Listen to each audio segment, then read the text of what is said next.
Alright, we've got to settle this once and for all. I try to keep this channel focused on games that were exclusive to Japan, since there are still a lot of really great games out there that haven't been discovered by the gaming community at large. And so today, I'm going to give you the ultra-healthy rundown on what I feel are the best game for each retro system, starting with the NES and ending with the PlayStation, that never left Japan. This time, it's platformers. As often, I'll start with disclaimers. The Sega Master System doesn't fit on this list, because not only were there hardly any Japan exclusives, there were actually a ton of great Japanese-developed games for the system that were only released in Western territories, due to how much more popular it was there. It's a different topic, and I know it's already been covered by many others on YouTube. PC Engine HU cards and CD games get their own categories, but I'm leaving out the Sega CD because, well, there are extremely few games for it. Let's get into it. The best platformer on the Famicom that was never localized is Akuma Joe Special, Boku Dracula-kun, or to borrow the English title of the Game Boy version, Kid Dracula. Akuma Joe Special is a cutesy spin-off of the Castlevania series. You control a friendly-looking young vampire boy and traverse comical worlds in a quest to defeat, someone who is more sinister than a vampire.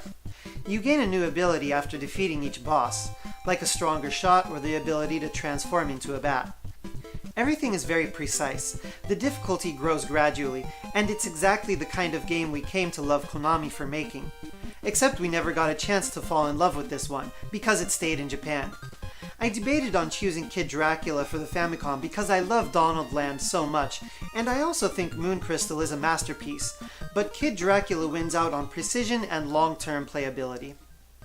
Moving on to the PC Engine, the title of Best Japan Exclusive Platformer goes to Fushigi no Yume no Alice, or Alice in Wonder Dream. I had a tough time deciding on this one because most of the great platformers for the PC Engine, like Bonk and Legendary Axe, were localized for the TurboGrafx, but there were a few left behind. Alice in Wonder Dream is basically a rip-off of the Alice in Wonderland story, to state the obvious, but the gameplay is surprisingly solid. You can jump on enemies to kill them or use a projectile shot where your character screams "Ya!", which in this case might be translated as "get away" or "stop it". You can also get magic spells as the game progresses, the most important of which is the first spell, which allows you to see otherwise hidden power-up items. Trust me, you'll want as many as you can get. The graphics are competently cute, the music is gorgeous, and the game gets hard as hell for the last couple levels. So what about the PC Engine CD? I know everybody's thinking I'm going to choose Dracula X, and that is an excellent game, but I'm going to have to stay true to myself and go with Valis 4. The Valis games are known for emphasizing presentation over gameplay, and that is absolutely true for the most part, but I honestly think Valis 4 is an excellent platformer, particularly the PC Engine Inception. It seemed outrageously hard to me when I first played it, but a little perseverance showed me that the game has very reliable controls and hit detection. It just expects you to learn the enemy patterns down pat and be cautious all the time.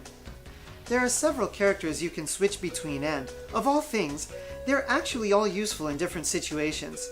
It's a Valis game that they put thought into of the level design.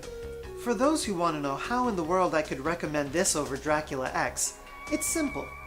As great as Dracula X is in every aspect of development, the game design made me feel like playing it through once was enough. I can play Valis 4 again and again.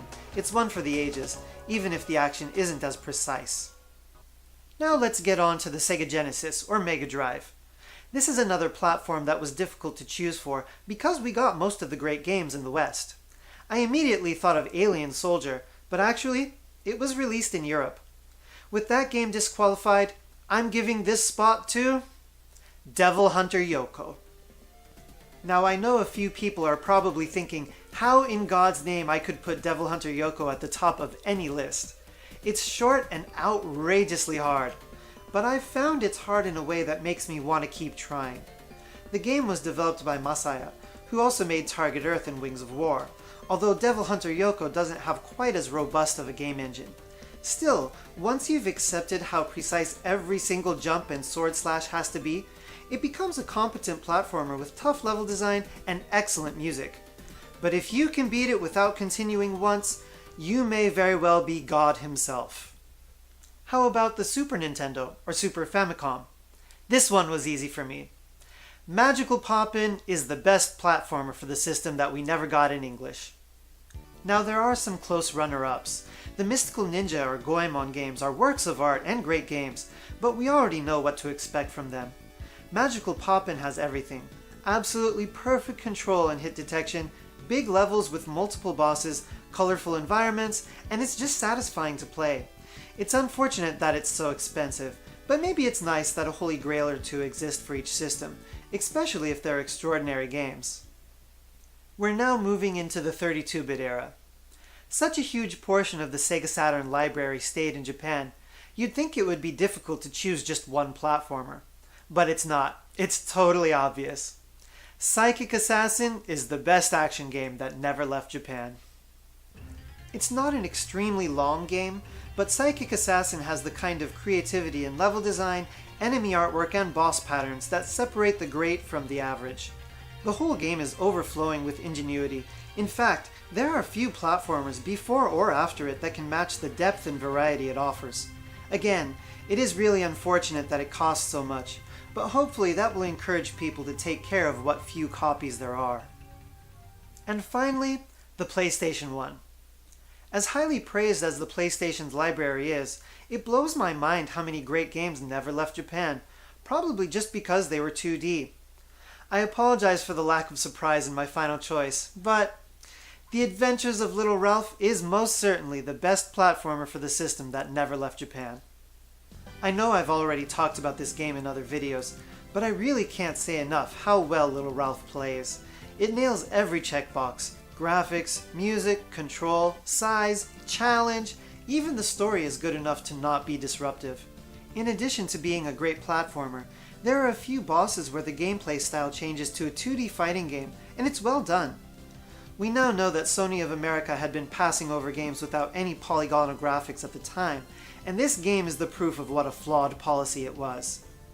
So, there you go.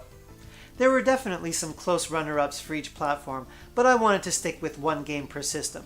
So if you have any other retro games that you really love but weren't brought to the West originally, tell me about them in the comments. That's going to be all for today. Thanks a lot for watching. Please do subscribe and join me next week when we do the shoot 'em ups version of this topic. That's all.